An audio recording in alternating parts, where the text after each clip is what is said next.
Hi guys, this is Allison from Alley Cat Creations. How are you? Please don't forget to like, share, and subscribe to this channel if you have yet to do so. And if you get anything from my work, I'll connect that in Epiphany, a mind explosion, a new book to read, a new author to explore. Please consider supporting my work. All the links are at the bottom of the description.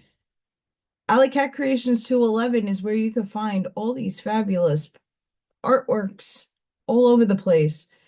Pyramids, all types of pyramids, uh, all kinds of work. If you're interested, please check me out there. Email me if you're interested in anything that you see. And I do custom drawings, pencil drawings, portraits. Um, 3D memberships. Hi. It's a great way to support the channel. I do channel member only videos and you get free entries into the raffles. I don't know what I'm raffling off for next month. But I will figure it out and I'll let you know. We're getting toward the end of March. Happy spring! Happy Aries season. Fuck me. Um,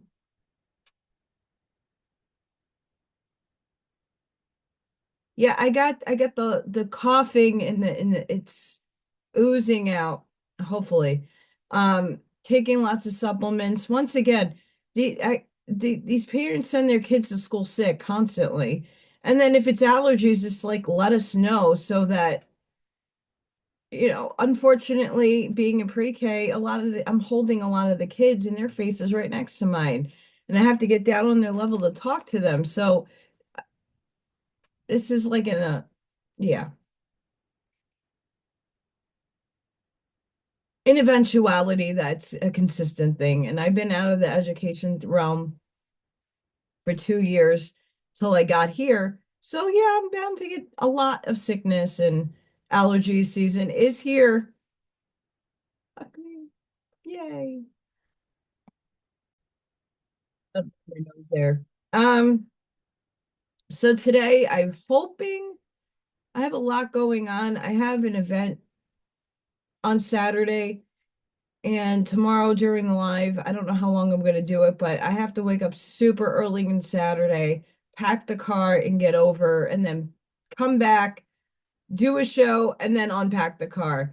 So a lot's going to happen in the next few days, and I'm just trying to prepare myself much as possible for that eventuality. And I'm excited about the event. Um, really excited. I'm just trying to choose what I want because I have a smaller table.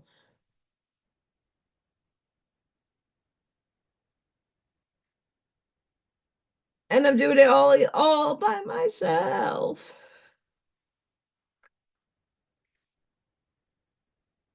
Oh, all right. There we go. So, just a lot going on. My brain is frazzled as always, but we're gonna do the best that I can, getting the rest of this in. So, archaic teachings in the Puranas and Genesis, physical evolution.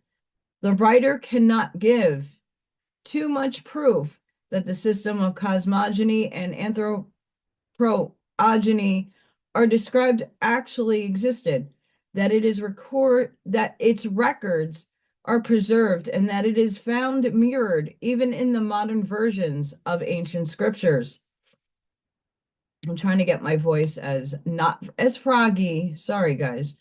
The Puranas on the one hand and the Jewish scriptures on the other are based on the same scheme of evolution, which read esoterically and expressed in modern language, would be found to be quite as scientific as much as of what now passes current as final word of recent discovery.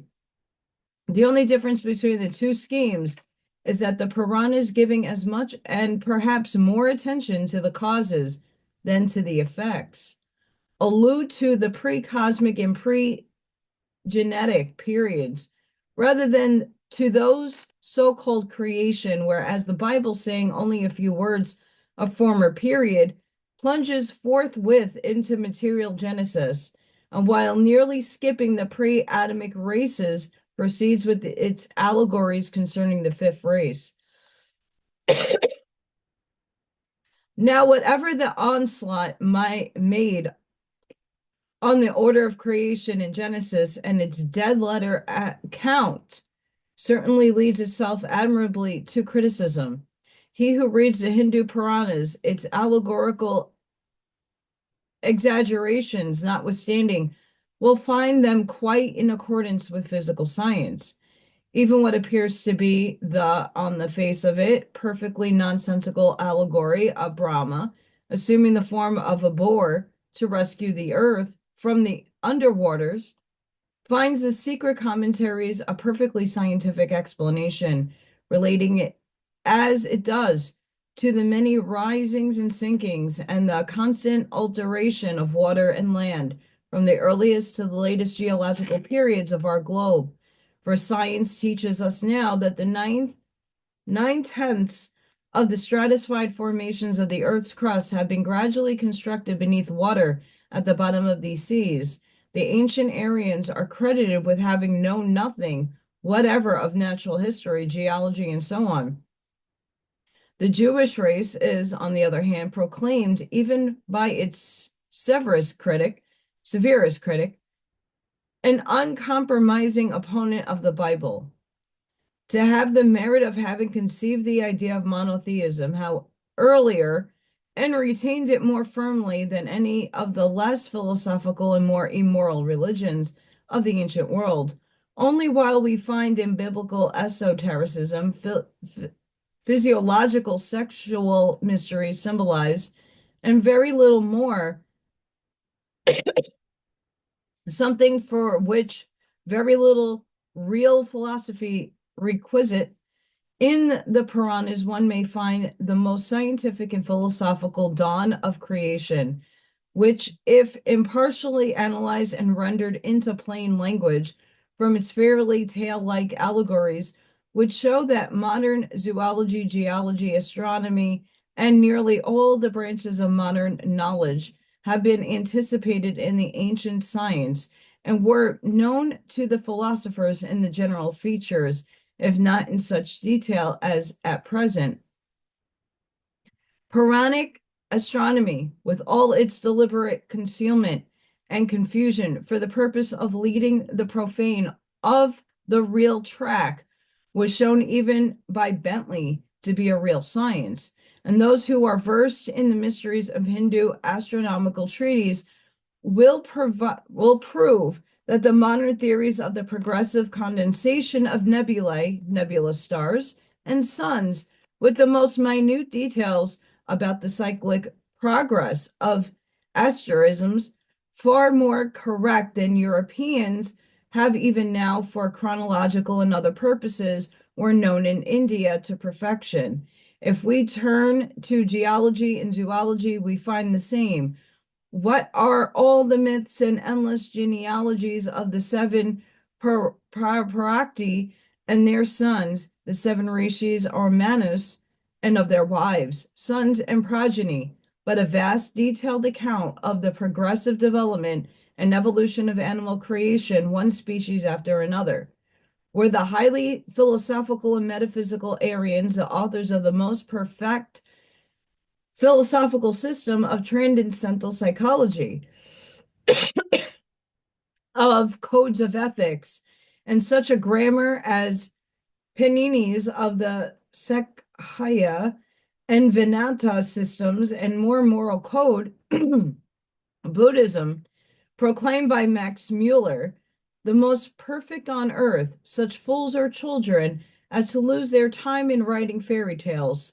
Such tales as the Puranas now seem to be in the eyes of those who have not the remotest idea of their secret meaning.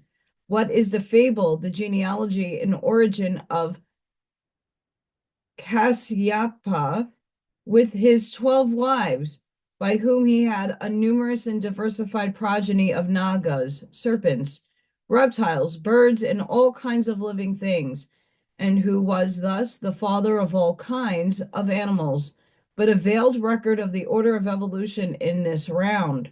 So far, we do not see that any Orientalist even had the remotest conception of the truths concealed under the allegories and personifications. The Saapatha Brahma says gives a not very intelligible account of Kasyapa's origin. He was the son of Maraki, the son of Brahma, the father of Vivasvat, the father of Manu, the progenitor of mankind. Having assumed the form of a tortoise, Praparakti created offspring. That which he created, he made Akra. Don't know how to say that. Hence the word Kumra, tortoise. Kasyapa means tortoise. Hence men say all creatures are descendants of Kasyapa. He was all this. He was also the father of Garuda, the bird, the king of the feathered tribe, who descends from and is of one stock with the reptiles, the Nagas, who becomes their mortal enemy subsequently, as he is also a cycle, a period of time, when in the course of evolution the birds were developed from reptiles in their struggle for life, survival of the fittest, turned in preference on those they issued from to devour them, perhaps prompted by natural law in order to make room for other and more perfect species. Interesting there. In that admirable epitome of modern science and modern thought, a lesson in natural history is offered to Mr. Gladstone, showing the utter variance with it of the Bible. The author remarks that geology, commencing with, as I need glasses really bad, the earliest known fossil, the Azone candidans of the Laurentian, continued in a chain, every link of what is firmly welded through the Silurian with its abundance of molluscus, Cretacean, and veriform life, and first indication of fishes. The Devonian with its predominance of fish and first appearance of reptiles. The Mesozoic with the frog family, because that's not coming out of my mouth properly. The secondary formations in which reptiles of the sea, land, and air preponderated, and the first humble forms of vertebrate land animals began to appear. And finally, the tertiary, in which mammalian life has become abundant in type, succeeding to type and species to species, are gradually differentiated and specialized through the Eocene, Miocene, and Pliocene periods. I'm sure I'm butchering those too, until we arrive at the glacial and prehistoric periods and at positive proof of existence of man. The same order plus a description of animals unknown to modern science is found in the commentaries on the Puranas in general, and in the Book of Dzyan especially. The only difference, a grave one, no doubt, as implying a spiritual and divine nature of man independent of his physical body, is thus a illusory world in which the false personality follows, having been in all the so-called seven creations, allegorizing the seven elementary evolutionary changes, or the subraces, we may call them, of the first root race of mankind. Man was on earth in the first, from the beginning, having passed through all the kingdoms of nature in the previous three rounds. His physical frame, one adapted to the thermal conditions of those early periods, was ready to receive the divine pilgrim at the first dawn of human life, 18 million years ago.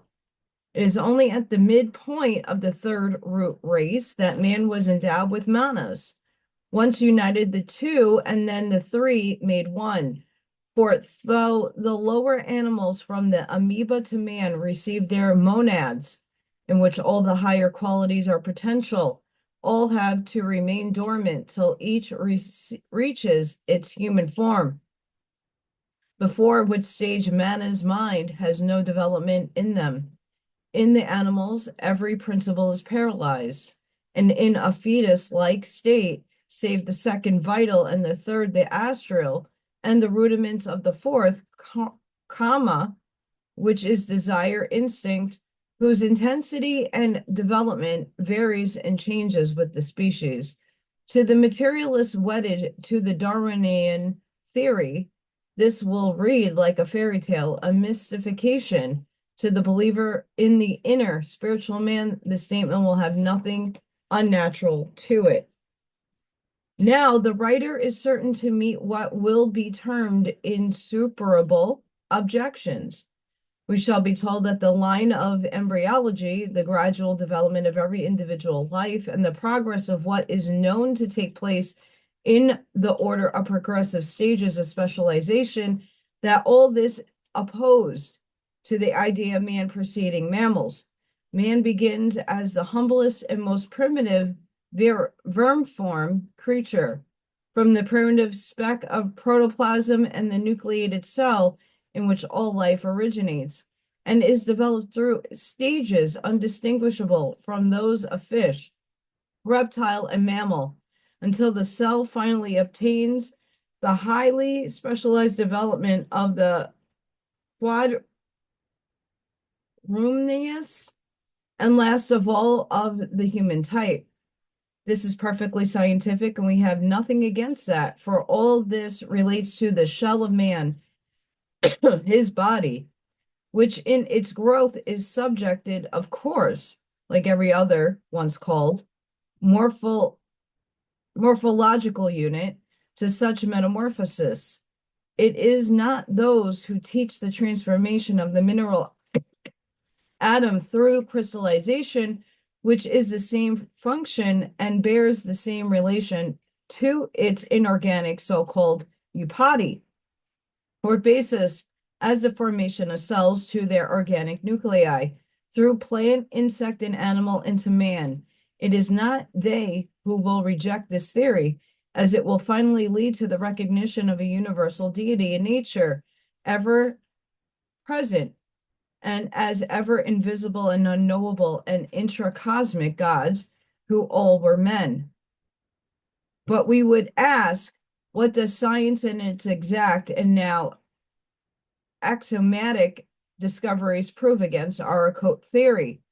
Those who believe in the law of evolution and gradual progressive development from a cell, which from a vital has become a morphological cell, until it awoke as protoplasm, pure and simple. These can surely never limit their belief to one line of evolution. The types of life are innumerable, and the progress of evolution, moreover, does not go at the same rate in every kind of species. The constitution of primordial matter in the Silurian age, we mean primordial matter of science, is the same in every essential particular, save its degrees of present grossness, as the primordial living matter of today.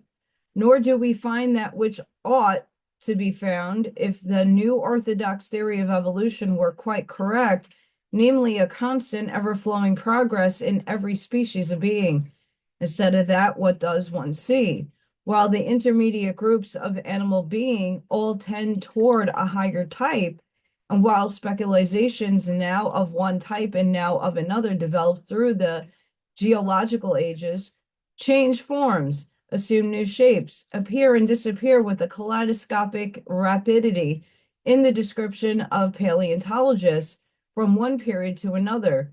The two solitary exemptions to the general rule are those at the two opposite poles of life and type, namely man and the lower generation of being. Certain well-marked forms of living beings have existed through enormous epochs, surviving not only the changes of physical conditions, but persisting comparatively unaltered, while other forms of life have appeared and disappeared, Such forms may be termed persistent types of life, and examples of them are abundant, even in both the animal and the vegetable worlds. Nevertheless, we are not given any good reason why Darwin links together reptiles, birds, amphibians, fishes, mollusca as offshoots of moneric ancestry. Nor are we told whether reptiles, for instance, are direct descendants of the amphibia, the later of fishes and fishes of lower forms, which they certainly are. For the monads have passed through all these forms of being up to man on every planet in the 3 preceding rounds, every round as well as every subsequent globe from A to G, having been and still having to be the arena of the same evolution, only repeated each time on a more solid material basis. Therefore, the question, what relation is there between the 3rd round astral prototypes and ordinary physical development in the course of the origination of pre-mammalian organic species? It easily answered. One is the shadowy prototype of the other, the preliminary, hard-to-find, and evanescent sketch on the canvas of objects, which are destined to receive the final and vivid form under the brush and the painter. The fish evolved into an amphibian, a frog, in the shadows of ponds, and man passed through all his metamorphoses on the globe in the 3rd round, as he did in this, his 4th cycle. The 3rd round types contribute to the formation of the types in this one.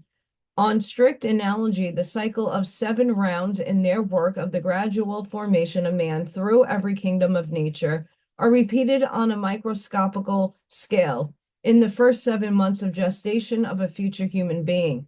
Let the student think over and work out this analogy.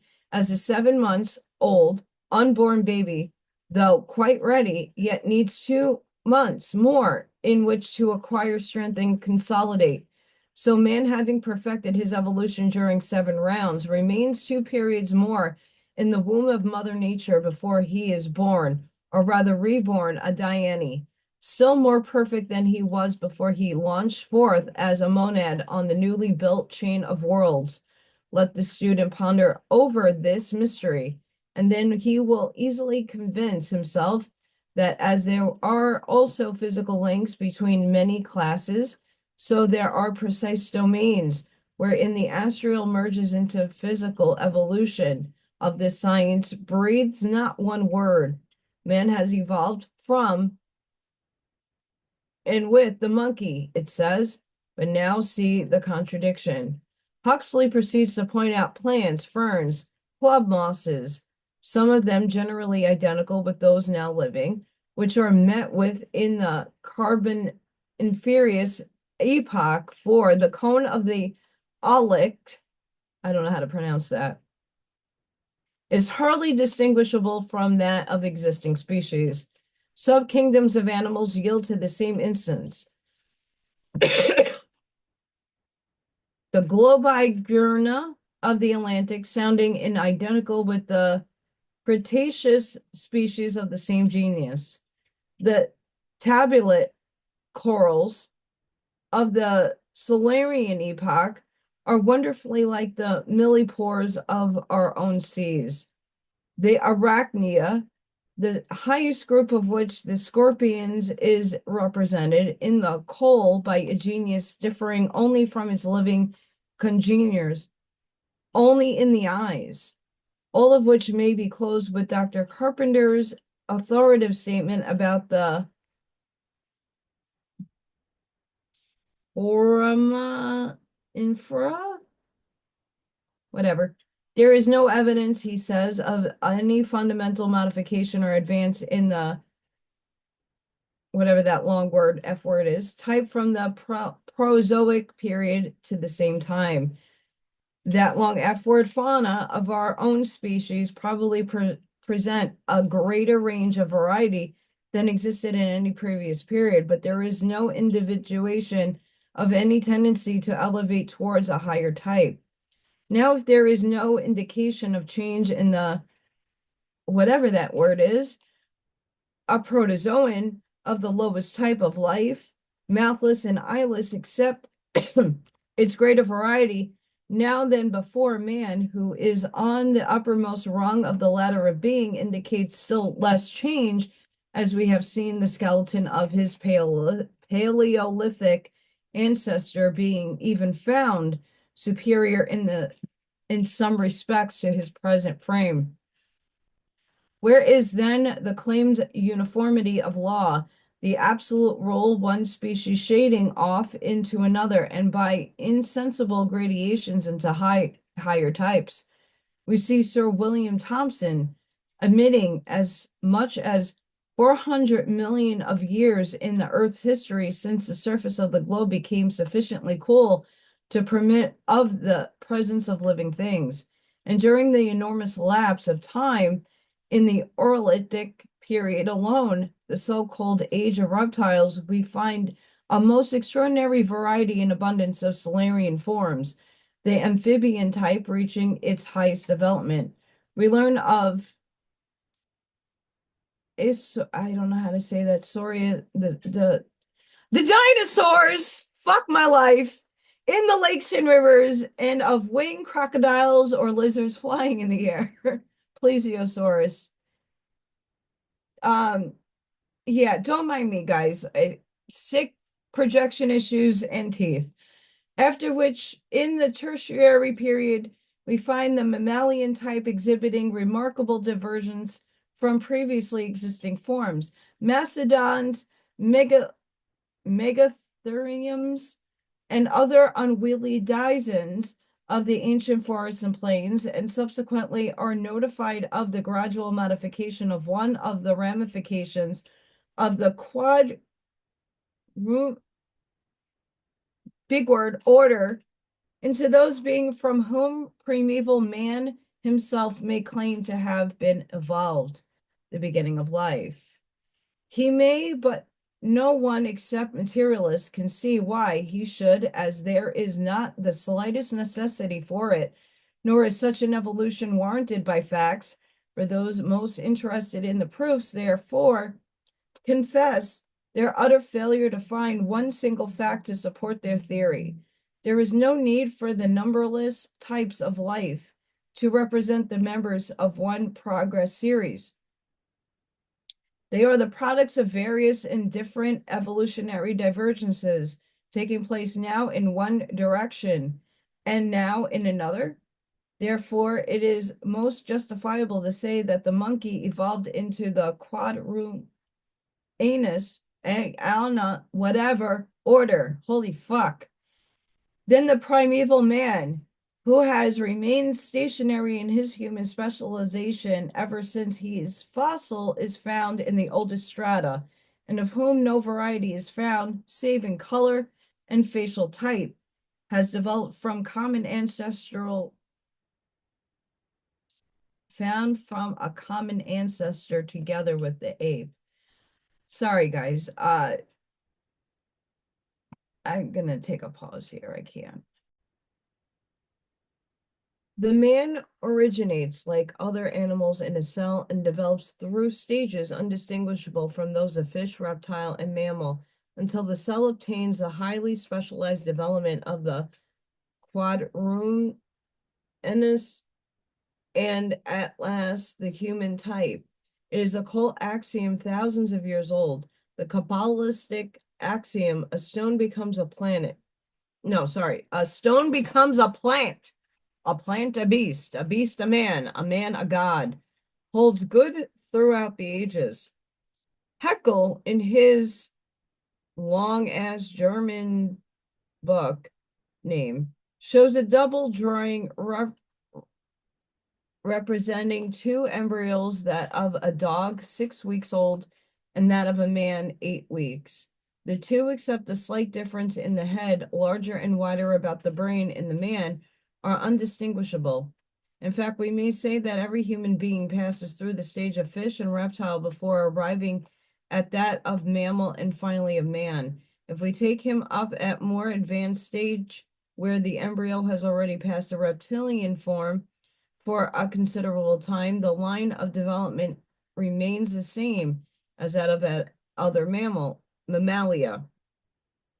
The rudimentary limbs are exactly similar. The 5 fingers and toes develop in the same way, and the resemblance after the first 4 weeks growth between the embryo of a man and a dog is such that it is scarcely possible to distinguish them. Even at the age of 8 weeks, the embryo man is an animal with a tail hardly to be distinguished from an embryo puppy.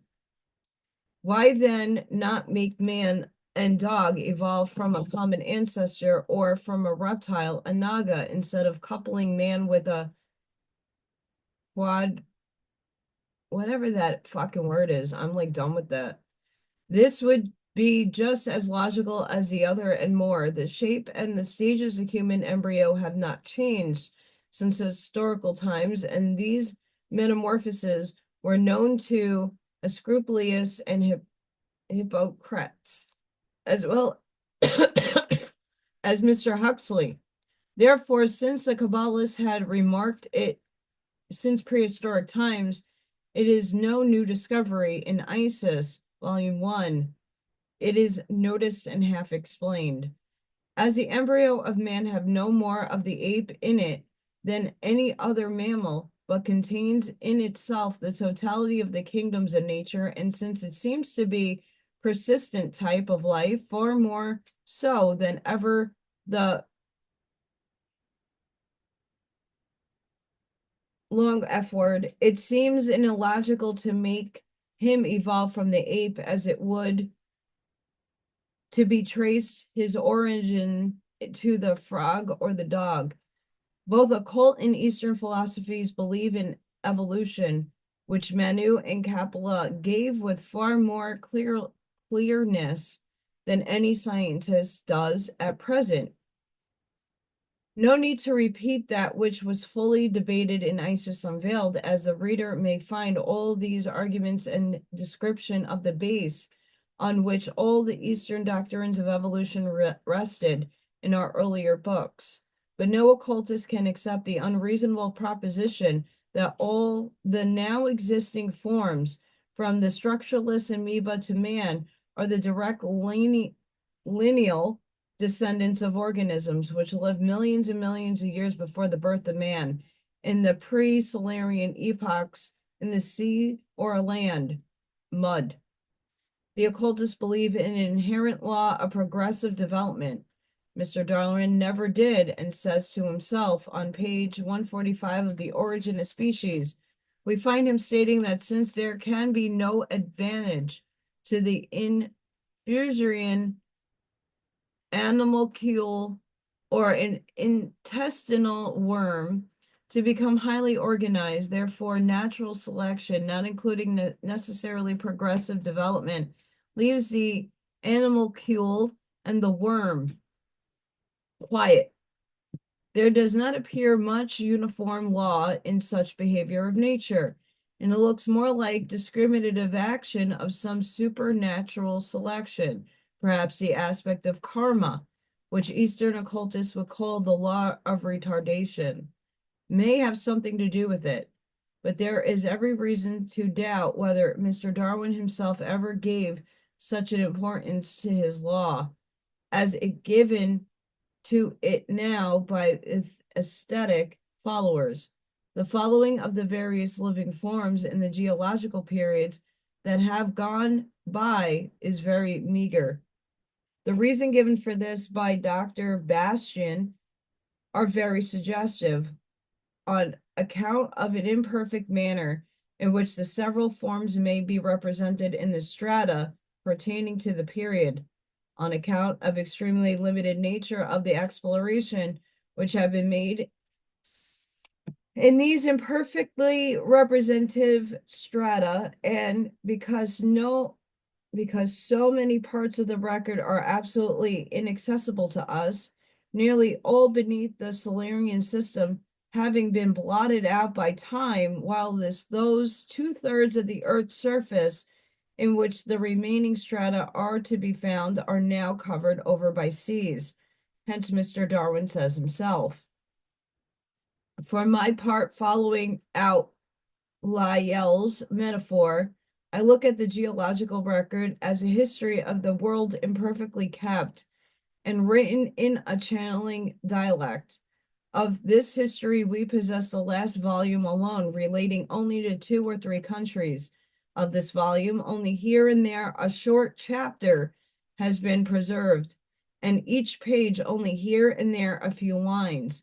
It is not on such meager data, certainly, that the last word of science can be said, nor is it on any ground of human pride or unreasonable belief in man's representing, even here on earth, in our period, perhaps the highest type of life,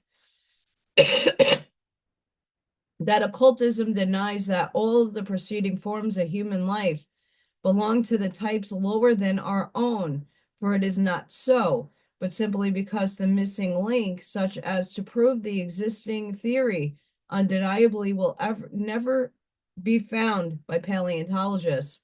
Believing as we do that man evolved from and passing through during preceding rounds the lowest form of every life, vegetable and animal, on earth, there is nothing very degrading to the idea of having the orangutan as an ancestor of our physical form. Quite the reverse, as it would forward the occult doctrine with regard to the final evolution of everything in terrestrial nature into man most irresistibly. One may even inquire how it is the biologists and anthropologists, having once firmly accepted the theory of the descent of man from the ape, how it is that they have hereto left untouched the future evolution of the existing apes into man. This is only a logical sequence of the first theory, unless science would make of man a privileged being, and his evolution in a non-precedent in nature quite a special and unique case, and that it is what all this leads physical science to. The reason, however, why the occultists rejected Darwinian and especially the Haecklerian hypothesis is because it is the ape which is, in sober truth, a special and unique instance, not man. The Pithecod is an accidental creation of forced growth, the result of a natural process.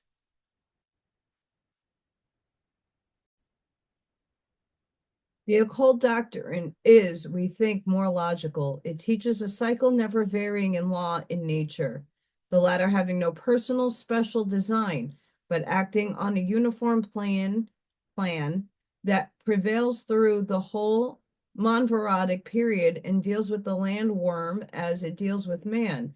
Neither the one nor the other have sought to come into being. Hence, both are under the same evolutionary law and both have progressed according to karmic law. Both have started from the same neutral center of life and both have to re-merge into all consummation of the cycle. It is not denied that in the preceding round, man was a gigantic ape-like creature. And when we say man, we ought perhaps to say the rough mold that was developing for the use of man in the round only the middle, or the transition period of which we have hardly reached. Nor was man what he is now during the first 2 or a half root races. The point he reaches, as said before, only 18 million years ago, during the secondary period, as we claim. Till then, he was, according to the tradition and occult teaching, a god on earth who had fallen into matter or generation. This may or may not be accepted, since the secret doctrine does not impose itself on an infallible dogma, and since whether its prehistoric records are accepted or rejected, it has nothing to do with the question of the actual man and his inner nature. The fall mentioned above having left no original sin on humanity, but all this has been sufficiently dealt with. Furthermore, we are taught that the transformations through which man passes on the descending arc, which is centrifugal for spirit and centripetal for matter, and those he prepares to go through, hence forward on his ascending path, which will reverse the direction of the two forces. Matter will become centrifugal and spirit centripetal. That all such transformations are next in the store for the anthropod ape. Also, all those, at any rate, who have reached the removed next to man in this round, and these will all be men in the fifth round, as present men inhabit ape-like forms in the third, the preceding round. Behold then in the modern Dzyans of the great forests of Sumatra, the degraded and dwarfed examples, blurred copies, as Mr. Huxley has it, of ourselves, as we, the majority of mankind, were in the earliest sub-races of the fourth root race during the period of what is called the fall into generation. The ape we know is not the product of natural evolution, but an accident, a crossbreed between animal being and or form and man. As has been shown in the present volume, Anthropogenesis, it is the speechless animal that first started sexual connection, having been the first to separate into males and females. Nor was it intended by nature that man should follow the bestial example, as shown by the comparatively painless procreation of their species, by the animals and the terrible suffering and danger of the same in the woman. The ape is indeed as remarkable in Isis Unveiled, a transformation of species most directly connected with that of the human family, a hybrid branch and graft on their own stock before the final perfection of the latter, or man. The apes are millions of years later than the speaking human being and are the latest contemporaries of our fifth race. Thus, it is most important to remember that the egos of the apes are entities compelled by their karma to incarnate in the animal forms, which result from the bestiality of the latest third and the earliest fourth race men. They are entities who had already reached the human stage before this round. Consequently, they are formed an exception to the general rule. The numberless traditions about satyrs are no fables, but represents an extinct race of animal men. The animal Eves were their foremothers, and the human Adams their forefathers. Hence the Kabbalistic allegory of Lilith or Litu, Adam's first wife, whom the Talmud describes as a charming woman with long, wavy hair.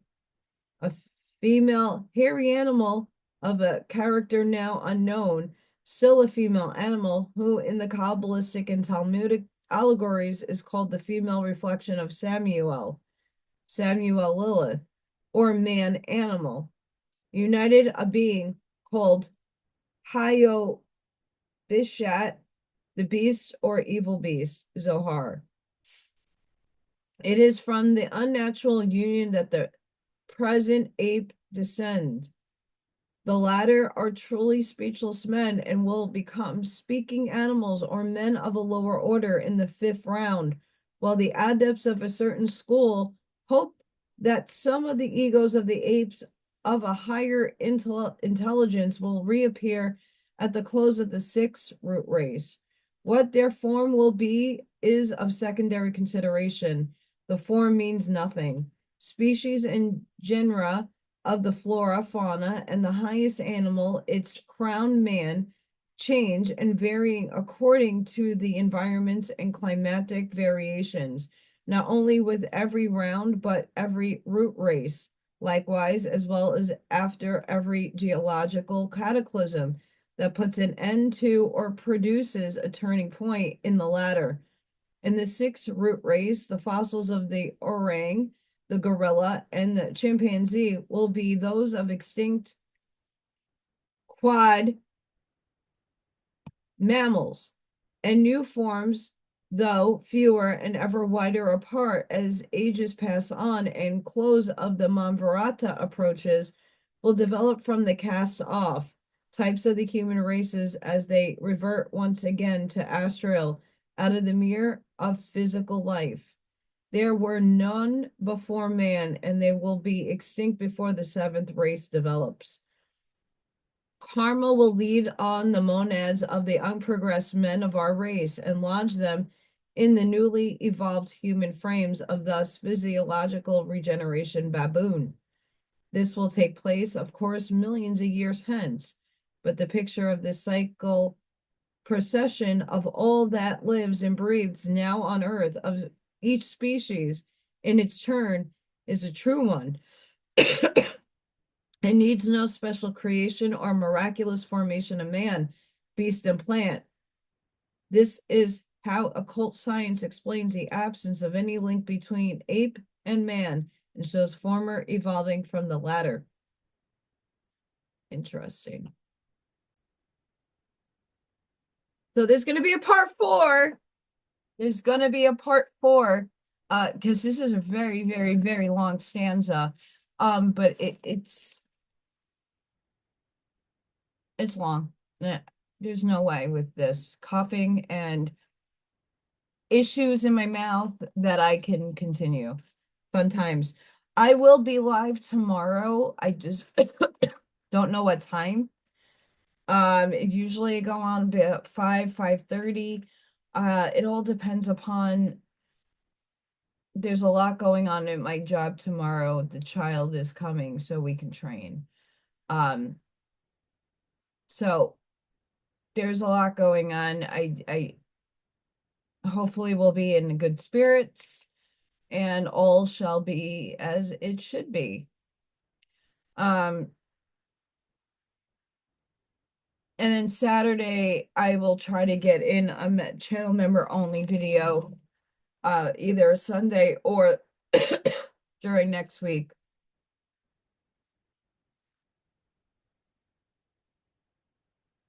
There we go. I'm trying to hold the voice out and get some tea in. So I'm gonna rest. This is what happens when you consistently work and don't take many breaks. Yay. You get burned out.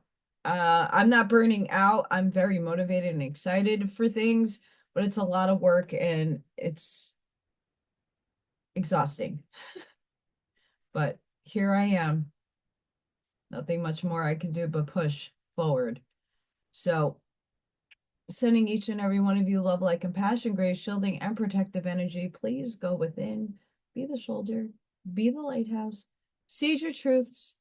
I will see you for part 4 on the next one. Sorry for all the fuck ups and Blavatsky's not the easiest to read, and some stuff flows and other stuff does not out of my mouth. At least I got to read and they didn't have to put glasses on and go crazy. So until the next one, guys, thank you for your support, your likes, your shares, your subscribes, your gratitude, your abundance towards me is amazing. I couldn't be here without all of you. So I want to really thank you from the bottom of my heart. I hope to see you all tomorrow. Bye for now.